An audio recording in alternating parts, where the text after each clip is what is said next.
बिस्मिल्लाहिर्रहमानिर्रहीम। अस्सलाम वालेकुम। कैसी है मेरी प्यारी प्यारी यूट्यूब फैमिली। मेरी रब से दुआ है कि मेरे तमाम देखने वाले जहाँ रहें, खुश रहें, आबाद रहें और मुस्कुराते रहें। आज मैं आपके लिए लेकर आई हूँ बनाने में बहुत आसान, टेस्ट में लाजवाब डेंगी फ्लेवर टमाटर के पकोड़े। बहुत मज़ेदार चटपटे से हम टमाटर के पकोड़े बना रहे हैं। रेसिपी अच्छी लगे तो मेरे चैनल को लाइक कर दें, सब्सक्राइब कर दें, बेल आइकन को मत दबाना भूलिएगा ताकि नई वीडियो का नोटिफिकेशन आपको आसानी से मिले। जल्दी से करते हैं रेसिपी स्टार्ट। टमाटर के पकौड़ों को डेंगी फ्लेवर देने के लिए सबसे पहले मज़ेदार सी चटनी तैयार करेंगे। चटपटी सी चटनी तैयार करने के लिए मिक्सी में जाएगा 1 कप बारीक कटा हुआ हरा धनिया,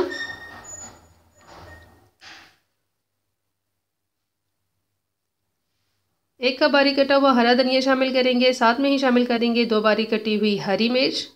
ज़्यादा पसंद हो तो आप अपनी ज़रूरत के मुताबिक बढ़ा भी सकते हैं।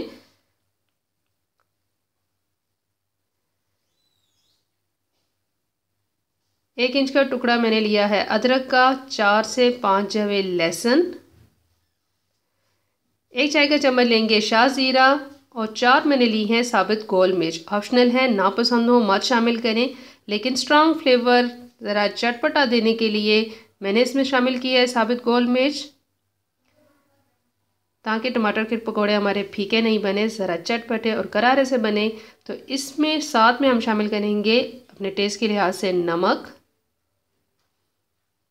और 2 खाने के चम्मच शामिल करके मैंने इसको पीसा है। हमें गाढ़ा सा पेस्ट चाहिए, बहुत लिक्विडी हमें चटनी नहीं चाहिए। ज़्यादा पानी की मिकदार भी नहीं शामिल करेंगे ताकि हमें टमाटर के पकोड़े बनाने में दुश्वारी ना हो। बहुत कम पानी शामिल करके पेशेंट के साथ इसको पीसेंगे। कम पानी शामिल करेंगे तो थोड़ा आपको रोक रोक के चलाना पड़ेगा। 1 से 2 बार खोल के दोबारा चम्मच से आप इसको सेट करेंगे चटनी को, फिर मशीन को चलाएंगे तो इस तरह का गाढ़ा सा पेस्ट तैयार हो जाएगा। अभी भी इसमें पानी की मिकदार है, इसको भी हमने ख़त्म करना है। इसके लिए और मज़ेदार सा इसको चटपटा फ्लेवर देने के लिए इसमें शामिल करेंगे बेसन की निम्को।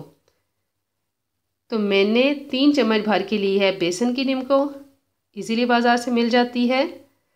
इसके अंदर भी नमक होता है, चाट मसाला शामिल होता है, इसलिए आप अपने टेस्ट के लिहाज से मिर्च का और नमक का इस्तेमाल सोच समझ के कीजिएगा। अब इसको दोबारा से पीस लेंगे और साइड पे रख लेंगे चटनी को। देखिए, नींबू शामिल करके हमने जब इसको पीसा है तो बिल्कुल ये ड्राई फॉर्म में आ गई है। इस तरह का हमें पेस्ट चाहिए। मज़ेदार सी चटपटी सी चटनी को करते हैं साइड पे। अब हमने लेने हैं 2 दरमियाने साइज़ के सख्त वाले टमाटर। बहुत पके हुए लाल टमाटर नहीं लीजिएगा, थोड़ा कच्चे वाला सख्त टमाटर होगा तो पकोड़े बनाने में आपको आसानी होगी। तो 2 दरमियाने साइज़ के मैंने लिए हैं टमाटर। अब हमने इनकी करनी है कटिंग। अब करते हैं टमाटर की कटिंग। तो टमाटर की स्लाइस बनाएंगे गोल शेप में और बहुत बारीक बारीक टमाटर मत काटिएगा, थोड़े मोटे मोटे पीसेस काटें तो इस तरह से पकोड़े बनाने में आसानी होगी। मैंने तमाम टमाटर की कटिंग करके रख ली है। स्लाइस की मैंने बहुत करीब से दिखाई है कि हमें कितना मोटा चाहिए। बहुत बारीक वाला टमाटर का स्लाइस नहीं चाहिए, थोड़ा मोटा होगा। इस तरह हमें पकोड़े बनाने में आसानी होगी।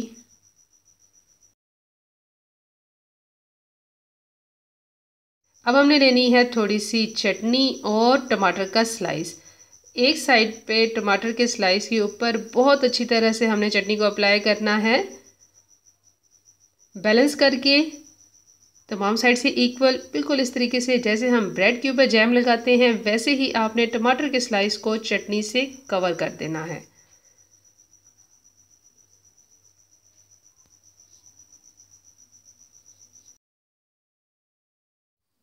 मज़ेदार सी चटपटी सी टमाटर की चटनी तमाम टमाटर के स्लाइस के ऊपर बहुत अच्छी तरह मैंने अप्लाई कर दी है। अब हमने नेक्स्ट स्टेप की तरफ मूव करना है। इन टमाटर के पकोड़ों को फ्राई करने के लिए घोल तैयार करेंगे। तो इसमें मैंने लिया है 4 चम्मच बेसन, जो कि है अप्रॉक्सीमेटली आधा कप बेसन, और 2 चम्मच मैं शामिल कर रही हूँ चावल का आटा। चावल का आटा शामिल करने से हमारे पकोड़े बहुत क्रिस्पी और क्रंची बनेंगे। अगर आपके पास चावल का आटा ना हो तो आप 6 चम्मच बेसन शामिल कर दें। नमक अपने टेस्ट के लिहाज से शामिल करेंगे। आधा चौथाई चम्मच शामिल कर देंगे बेकिंग सोडा। अजवाइन शामिल करेंगे आधा चाय का चम्मच। पसंद हो तो शामिल करें, ना पसंद हो तो ज़ीरा शामिल कर दें अजवाइन की जगह। और हमने गाढ़ा सा पेस्ट तैयार करना है। एकदम से सारा पानी मत शामिल कीजिएगा, थोड़ा थोड़ा पानी शामिल करके गाढ़ा सा पेस्ट तैयार करेंगे। अब करते हैं फ्राई करने की तैयारी। तो एक टमाटर का स्लाइस लेंगे, इसको जो हमने बैटर तैयार करके रखा है इसके अंदर रखना ज़रूर है, लेकिन दोनों साइड से फोल्ड मत कीजिएगा। एक साइड से ही रखेंगे और फोक की मदद से उठाकर इसको ऑयल के अंदर शामिल करते जाएंगे। दोनों साइड से अगर आप उलट पुलट बेसन में करेंगे तो आपकी तमाम चटनी जो है वो बेसन के अंदर मिक्स हो जाएगी। टमाटर के स्लाइस को उठाकर घोल के अंदर रखना है। चम्मच की मदद से घोल को इसके ऊपर अप्लाई करते जाएंगे और इस तरह मज़ेदार से टमाटर के पकोड़े को उठाकर आप कढ़ाई में डालते जाएं और इजीली फ्राई कर लें।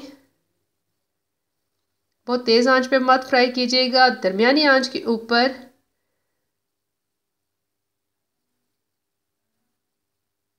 टमाटर के पकोड़ों को फ्राई कर लेंगे। लाइट गोल्डन कलर आने का वेट करेंगे और इसके बाद इसको कर लेते हैं डिश आउट। कितने मज़ेदार और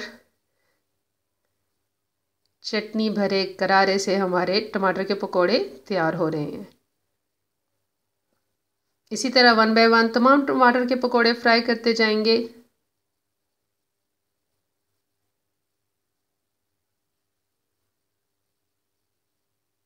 मैं आपको एक टमाटर का पकोड़ा काट कर भी दिखाती हूँ कि कैसा बना है। देखें कितने मज़ेदार से टमाटर चटनी भरे पकोड़े तैयार हुए हैं। देखिए टमाटर को दरमियानी आंच के ऊपर पकाया है, बहुत अच्छी तरह सॉफ्ट हो चुका है और चटनी का तो बहुत ही मज़ेदार सा फ्लेवर आता है इन पकोड़ों में। तो ये थी मेरी आज की डेंगी टमाटर की रेसिपी, या फिर कह लें चट्टी भरे टमाटर की रेसिपी। बहुत आसान झटपट बन जाने वाली रेसिपी थी।